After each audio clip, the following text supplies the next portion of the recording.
కుదిరితే పరిగెత్తు, లేకపోతే నడువు, అదీ చేతకాకపోతే పాకుతూ పో. అంతేకాని ఒకే చోట అలా కదలకుండా ఉండిపోకు. ఉద్యోగం రాలేదని, వ్యాపారం దెబ్బతినిందని, స్నేహితుడొకడు మోసం చేశాడని, ప్రేమించిన వాళ్ళు వదిలి వెళ్లిపోయారని అలాగే ఉండిపోతే ఎలా? దేహానికి తప్ప దాహానికి పనికిరాని ఆ సముద్రపు కెరటాలే ఎగసి ఎగసి పడుతుంటే తలుచుకుంటే నీ తలరాత ఇంతే అన్నవాళ్లు కూడా నీ ముందు తలదించుకునేలా చేయగల సత్తా నీది. అలాంటిది ఇప్పుడొచ్చిన ఆ కాస్త కష్టానికే తలంచేస్తే ఎలా? సృష్టిలో చలనం ఉన్నది ఏదీ ఆగిపోకూడదు.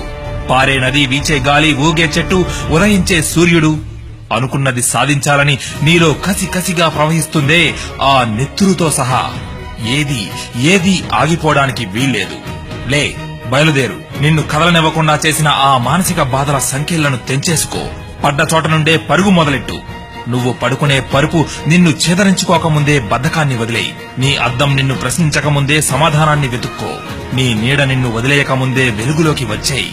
మళ్లీ చెప్తున్నా, కన్నీళ్లు కారిస్తే కాదు, చెమట చుక్కని చిందిస్తేనే చరిత్రను రాయగలవని తెలుసుకో. చదివితే ఇది పదాలు మాత్రమే, ఆచరిస్తే అస్త్రాలు.